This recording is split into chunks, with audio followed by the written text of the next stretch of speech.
पिलाने आज class T बहुत छोटिया क्लास टी हम 5 मिनट भितर सरीज। तो आज क्लास आम षष्ठ श्रेणी गणित बहीर चैप्टर नंबर 3 ज्यामिति मौलिक धारणार अभ्यास कार्य 3.4 को आलोचना करवा। तो देख एक नंबर प्रश्न कौन क गोटे सरल रेखी सीमा थिबा आबद्ध चित्र और गोटे वक्र रेखी सीमा विशिष्ट आबद्ध चित्र अंकन कर। यहाँ बहुत सहज। सरल रेखी माने सीधा होथिबो जेमति आयत चित्र वर्ग चित्र ये सब सरल रेखी हम।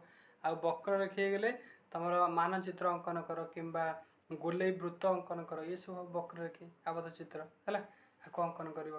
तापर ख नंबर कौन तुम जो ऊपर आंकिल सरल रेखी आबद्ध चित्र और वक्र रेखी आबद्ध चित्र से आंकी थिबा प्रत्येक चित्र रे दुईटी अंतस्थ बिंदु दब एवं दुईटी बहिस्थ बिंदु मध्य चिन्हट करियो ता भितर दुईटा अंतस्थ बाहर दुईटा बिंदु चिन्हट करियो। चिन्हट कर सारिया परे से हम कहूँ सरल रेखी सीमा विशिष्ट चित्रर अंतस्थ बिंदु दुईटी को के एल नाम दब है। अंतस्थ बिंदु नाम कौन दब के एल दब कोटा सरल रेखी जो सीमा विशिष्ट आबद्ध चित्र अंकन कर। कौन बहिस्थ बिंदु दुईटी को एम ए और एन ए नाम दब है।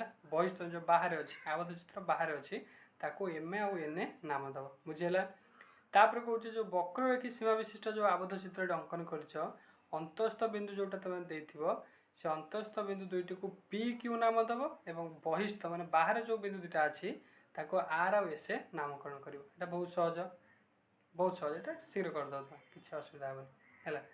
तापर देख ग नंबर कौन कहूँ ग नंबर कहूँ प्रत्येक आबद्ध चित्रर सीमा उपरे गोटे लेखाए बिंदु चिन्हित कर है। से कहूँ प्रत्येक आबद्ध चित्रर सीमा उपरे है आबद्ध चित्र तैयारी कर दी प्रकार आबद्ध चित्र कर सरल रेखा आबद्ध चित्र कर तापर आमर वक्र रेखा आबद्ध चित्र तैयारी कर वर्ग चित्र हो आयत चित्र हो कि मानचित्र हो गोले हो ये सब है कौन माने आबद्ध चित्र किंतु एटा वक्र रेखा आबद्ध चित्र है।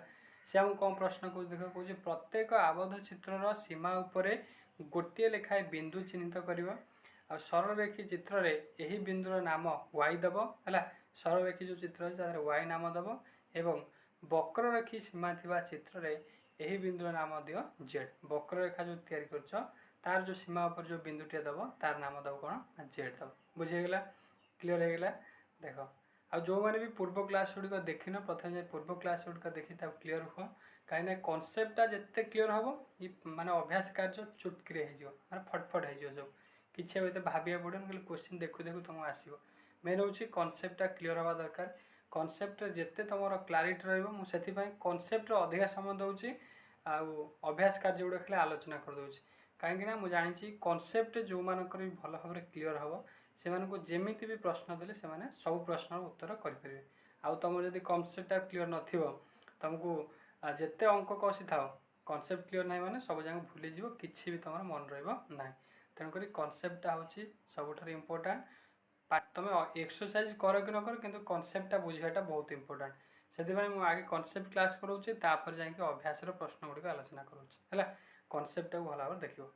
देख 2 नंबर प्रश्न कौन एपरी एक चित्र अंकन कर जार अंतस्थ बा बहिस्थ बिंदु दर्शाइबा संभव नुहे ताले अंतस्थ बिंदु देखे पारिबन कि बहिस्थ बिंदु देखे पारिबन ताले कौन करियो सरल रेखा टाणीदे अंतस्थ अच्छी कि बहिस्थ अच्छी किसी ना किंबा तुम कौन कर वक्र रेखा गोटे टाणी पार है बंकई केमती टाणीदे सेटा किसी तार अंतस्थ ना कि बहिस्थ ना ताले सेठी आमर अंतस्थ किंबा बहिस्थ बिंदु आम दर्शाई पारिबा ना तार तो बाहर ना कि भीतर ना केमी तुम देख खाली तुम बिंदु दुईटा दर्शाई पार जे तार रेखा ऊपर जो बिंदु तार नाम कौन मन गोटे रेखा खंड टाणीदेल तार ए बिंदु दब बी बिंदु माने प्रांत बिंदु दुटा दे पार कि तुम जब रश्मि टाणीदेल तार आद्य बिंदुटे दे पार है किंतु बहिस्थ अंतस्थ बहिस्थ बिंदु दर्शाई पार ना है।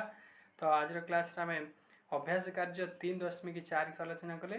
तो नेक्स्ट क्लास रे आम नुआ गोटे कनसेप्ट आलोचना करवा एवं तार जो अभ्यास कार्य प्रश्न गुड़िक अच्छे आलोचना करवा है। तो निश्चित आशा करुँच जिते भी प्रश्न आलोचना कले सब क्लीयर हो जदि कौन प्रश्न में किसी भी तुम डाउट अच्छे तो मत कमेंट कर जनइब है। तो आज क्लास को आम ये एंड करवा। धन्यवाद। जय जगन्नाथ।